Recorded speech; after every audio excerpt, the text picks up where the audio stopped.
Yum, yum, yum, yum, yum.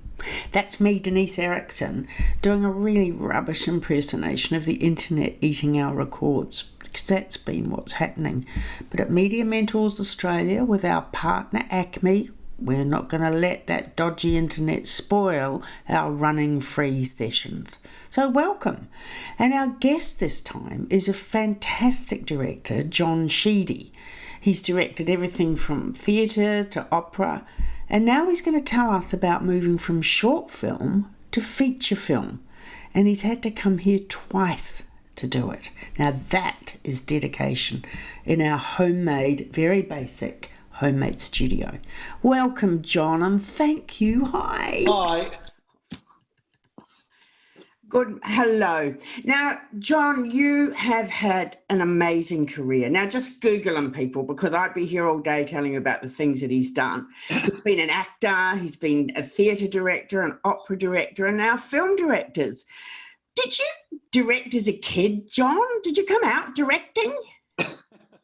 No, I didn't. Not that I'm aware of. I certainly was doing a lot of acting and annoying people around home and everywhere else. But no, I guess I've just always, I was doing acting since I was a kid.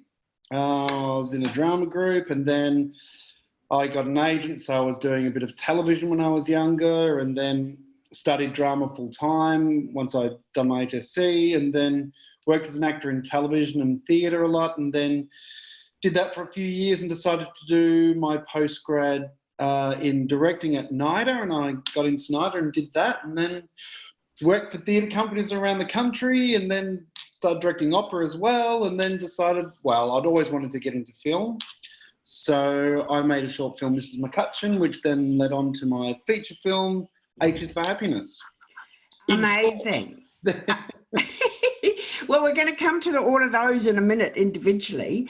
What drew you to direct in the first case? I mean, you had a good career as an actor, so what led you to directing? I really I guess there's a point in acting where, you know, I really enjoyed it, and I actually miss it every now and then. I'll think, oh, I really miss, you know, getting in front of the camera or getting on stage. But there's a side to directing where there's a broader sense of collaboration with other artists that I really, really enjoyed. And being a storyteller, coming up with stories and ideas and then refining them and putting a team together and then working with actors, because I love working with actors. So I guess I still, you know, I get to hone my craft with them in terms of on the other side, you know. So I have such an appreciation for what they do. And when I say they, I mean actors. I also, for designers, you know, production designers, sound, lighting, all of those elements that come into it. So it was storytelling on a broader scale, you know, and leading that. And so that's what I enjoyed. Well, you're obviously making a good fist of it. So we're going to start, I mean, today's session is really about how you make the leap from a short film to a feature film. But first, I'd like to talk to you about how you made the leap into a short film. And we're going to play a little clip of Mrs McCutcheon right now. In summary, just tell me briefly the story of it. Mrs McCutcheon puts a spotlight on trans children and single parenting. And for me, it was about, you know, a young person asserting who they believe they are, and dividing the class in half. So 50% don't even blink an eyelid, the other 50% push back on it. So it rolls on from there. Well, let's have a look at a clip from it now, because it's a lovely film.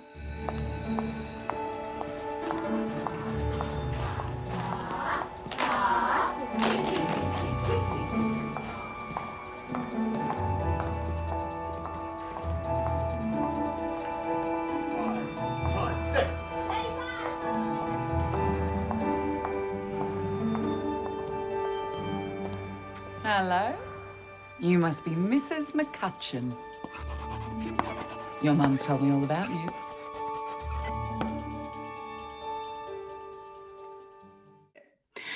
It's shown at 140 film festivals around the world. Is that the latest tally? Yeah, it's at 147. So Yeah. how did the story come about? Was it something that you'd always wanted to tell?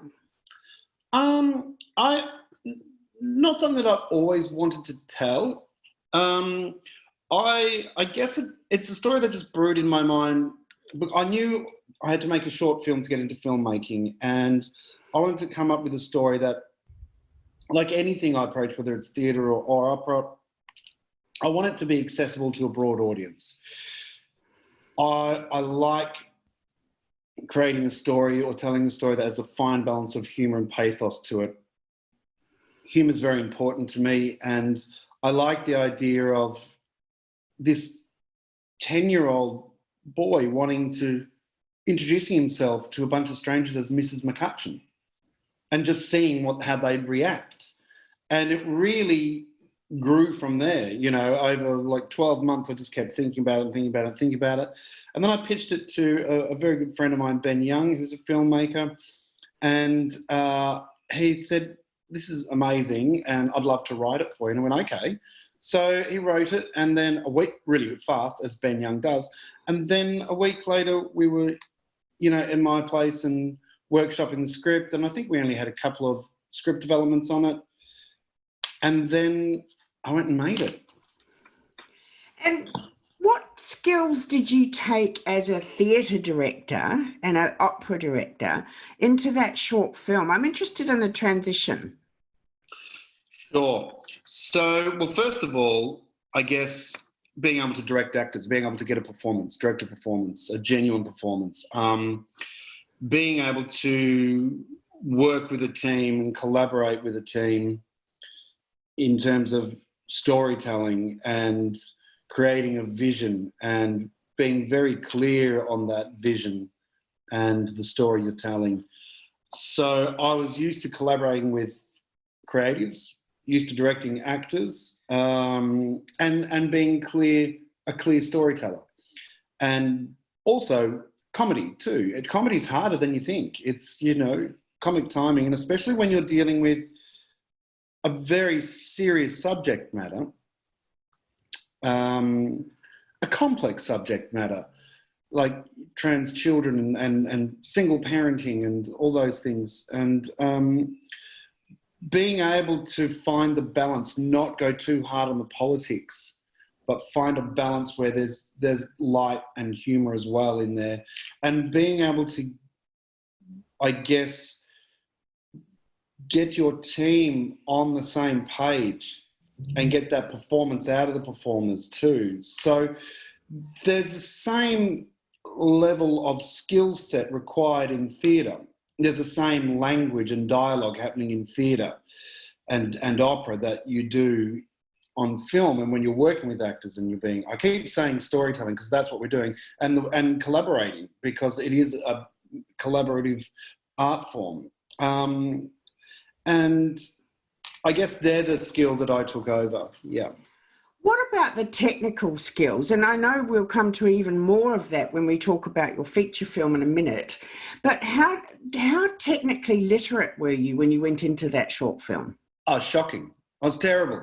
I knew shots, I knew setups, I had obviously done a bit of research, and obviously... And as an actor working in television, I knew as well cameras and things, lenses and all that, but not that much. It was a whole brand new vocabulary I had to learn, and I had a very amazing DOP, Sky Davies, who was really fantastic and instrumental in, guiding me through this too. I knew what shots I wanted. I knew the setup. I knew visually what I wanted to tell. I didn't have the technical language to deliver it, but Sky knew, and I guess this is what you've got to be as a director. The clearer you are, the easier it is for everyone else. You've got to have a very clear vision. So it was a big learning curve for me. So you made the film and the short film. How did you go about getting it out there, getting it seen? Oh, I had a very good producer. So the producer put together a festival strategy list, and packaged it all, sent it out there, and we got accepted into Melbourne International Film Festival, which was our first port of call. We being in Melbourne, that's where we wanted the film to sort of have its premiere. So we got into MIF. Then we won Best Australian Short Film at MIF, which was great. And then it got accepted into a lot of other festivals around the world, to Toronto. I went to several in Germany. And then from there, it rolls on. So you do have to put a really smart festival strategy together and know what's the best festival, what's the best home for your short film, where it's going to be seen, in terms of an international audience, and Myth certainly was a very good start. So when you and Ben were collaborating on the film initially, was that your audience aim? How clear were you in saying, okay, we're writing this, we're producing this and directing this for a festival audience? And was that your absolute aim? Yes. Well, it was not just a festival audience, but it was a broad audience, an international audience. I knew I had themes here that were, global themes that would resonate globally around the world. And I guess that was really important, but it was a family film. And I think one of the things you have to do as a director, and what I've always done, is one of the first questions you have to say is, who is the audience? Who is this story for? And so you don't get lost in your own art form along the way, because it's so easy to fall in love with an image or fall in love with a bit of dialogue that you go, actually, are we telling the story that we initially set out to tell? Are we still reaching that audience? And so this was always a family film. It was always for a festival run. But again, I wanted it to be commercially successful as well. And commercially successful in a sense that it can reach a broad audience. So grandparents, parents, teenagers, young children. That was really important to me. How can people access Mrs McCutcheon now? Can we buy it to have a look at? Not at the moment, because it's still doing festivals, so that's a little frustrating. It was picked up over in LA and has it sounds funny, but it has representation over in LA. So it actually has a distributor over there. So it's sitting with them, and it's on Showtime over in the States. It's at flights and blah, blah, blah, blah, blah. So they're still selling it. So it's a bit tricky there is no link you can go to. But hopefully once it's finished its run, we'll be able to put it out there. To buy it and look for it. Okay, well, we'll just keep Googling Mrs McCutcheon in the meantime and making sure we know the minute it's available. Yeah. Okay, so you were successful with your short film. So then you went, ooh, I think it's time for the feature I've always wanted to make. Is that how it happened? Not quite. Damn. That'd be good. Look, no, it was so. Mrs McCutcheon has had as we discussed, a very good run and continues to. And from that, there was a film called 80s for Happiness, a screenplay sitting out there, and they had Julie Ryan, Cyan Films, and Lisa Hoppy, who is also one of the producers, and she adapted the screenplay from the book My Life as an Alphabet by Barry Jonesberg. They had already been working on this script for a while. It was in its final draft. They had a director attached. There were some creative differences. They were looking for a new director. They went to my agent, and my agent read the script and went, oh, I've got the perfect person for you, the perfect director. Here is his short film, Mrs McCutcheon. They watched that. They say they only got halfway through and went, he's right for the gig, but I'm sure they got to the end and had a discussion. I'm sure they did. I bet there was a lengthy discussion. Never directed a feature before, made one short film, so I'd be having a discussion. They had a big chat, and then there was phone calls. Then they flew to Melbourne and we met. I put a 30-page director's treatment together on the script. The screenplay for me, Ages for Happiness, what really resonated with me with that script is Mrs McCutcheon felt like the companion piece, the entree to what is a long form piece. And this was about a 12-year-old girl who's struggling with some serious issues. Well, she's struggling with grief and after the loss of her sister. And her family have all just gone underground. And she's trying to pull her family back together after a very horrible and tragic event.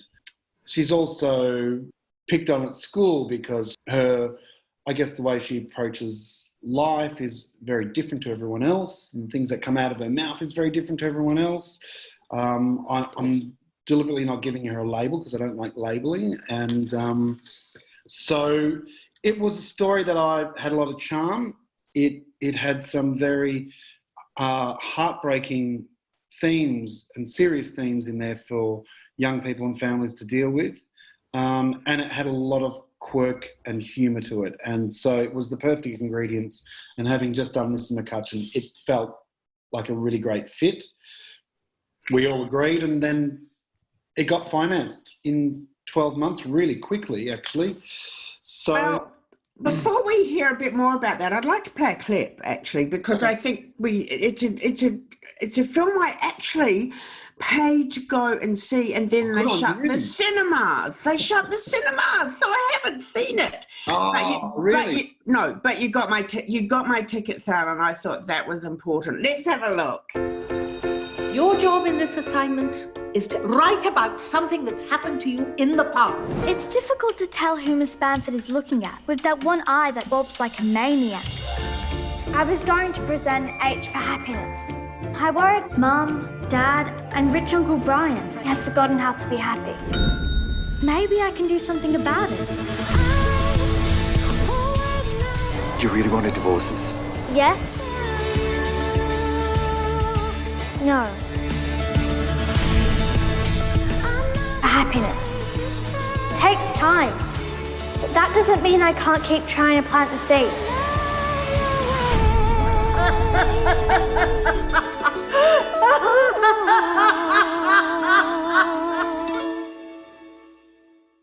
So I'm definitely going to go and see that when the cinemas open. Promise. Okay.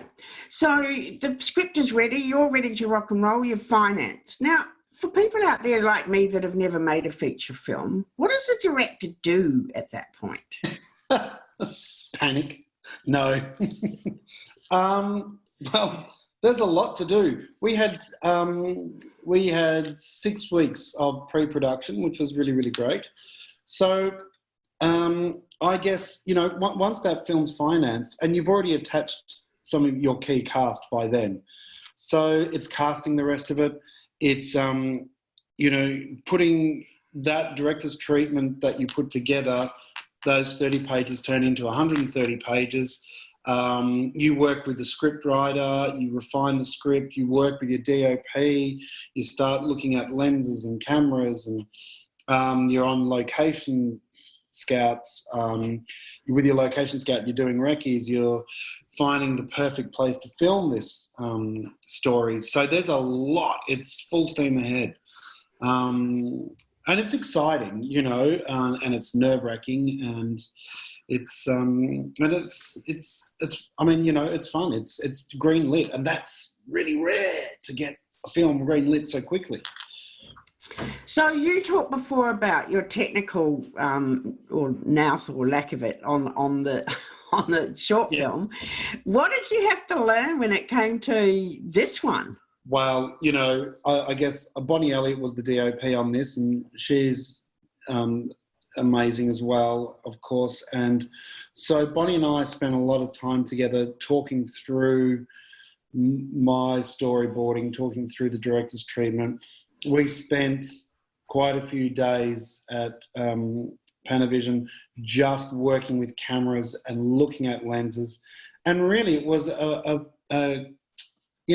education across a few days with Bonnie, about all the technical aspects of going into film and filming, and what different lenses can do and cameras can do. And she listened to how I wanted to approach different scenes and the visual language I wanted to put on the screen and what was the best, what the best equipment was to kind of execute that. So it was really, it was great because I got to have a bit of an education and spend some really great time, learning different skill sets and a different vocabulary, technical vocabulary.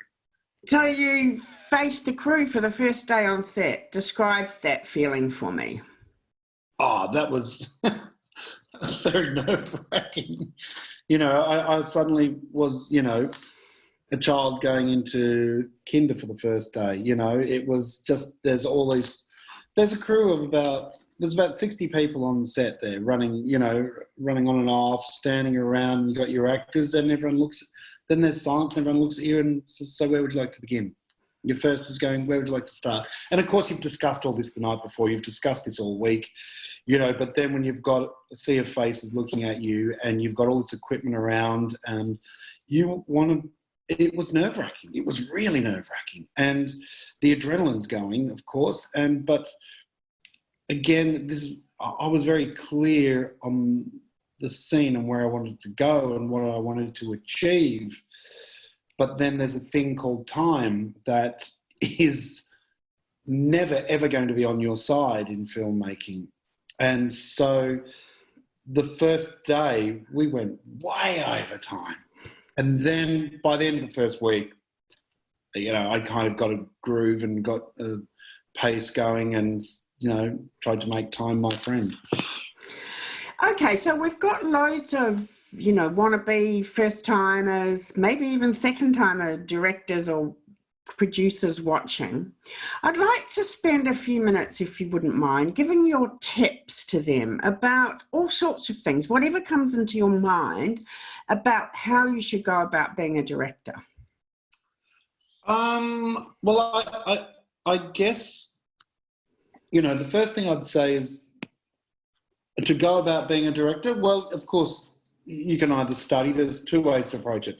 You can either study and go out into the industry, or you can go out yourself and start making your own short films, getting it out there. Of course, the more you do, the more you make, the broader your skill set is. You need to know what stories you want to tell. You need to know what sort of director you want to be, what stories are important to you, why you're telling them. I studied drama for 3 years. I worked as an actor, and then I studied directing, and then I worked as a director in theatre and opera, and then now into film. And I feel like that each chunk of time that I've spent doing that across my career, the timing's been right. It felt like a natural shift into the next part of my career. And I think with anyone that wants to be a filmmaker, you also don't sit on the ideas. If you want to make a film, make it, because it's really easy. Everyone's got a million ideas. Everyone's got a million ideas written on that exercise book next to them. Start making it, because, there's a thing we say in directing is, don't tell me, show me, because you can spend an awful lot of time standing around on the rehearsal room floor talking about it. Now let's do it, So for anyone that wants to be a filmmaker, and in anything really, you've got to just get up and start doing it. Yeah. Perfect. Now you're still you've got lots of development underway with other films. Do you want to tell me very briefly about that before I ask you what you're watching? Sure. Well, I'm watching you, Denise. It's a very lovely one. What a privilege that is, not. So I'm in development I'm attached to 3 feature films that are in development. I've got another one with Julie Ryan from Cyan Films, based off another Barry Johnsberg book, which is a teen dramedy. And that's exciting to be working with that team again. Then I've got a new project with my long-term collaborator, Susie Miller, a script of hers called Dust, and that's with Bunya Productions that do Mystery Road and Sweet Country, and I'm very excited to be working with them.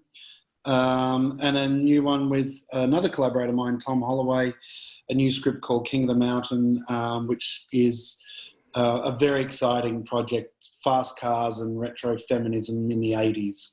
And that's with Pictures in Paradise. So there's a nice eclectic collection of projects that are happening there. And plus I'm writing my own screenplay as well. So yeah, that's a bit. And it's perfect in this time, which is strange, you know, because I get to work from home, which I'd have to be doing anyway. So it's very strange time and a good time for people to know what you're watching and what sort of things you're saying. Let's have a look at this.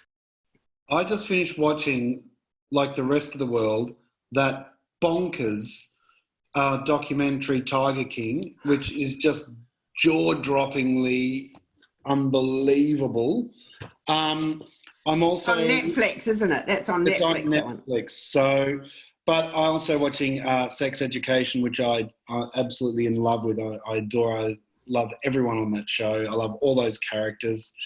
It's leading the way, I think, in terms of where we are at the moment in the world and diversity. It covers all of it. So that I'm loving Sex Education. Jojo Rabbit. I mean, who doesn't love Tiger? And I love that film. They're my recommendations. Love it. Well, and on that note, I'm going to leave you and say thank you so much again. Also, a huge thank you to ACMI, who are doing an amazing job. And don't forget to tell your friends about the session, because we want them to see it, particularly because John had to come back twice to do it.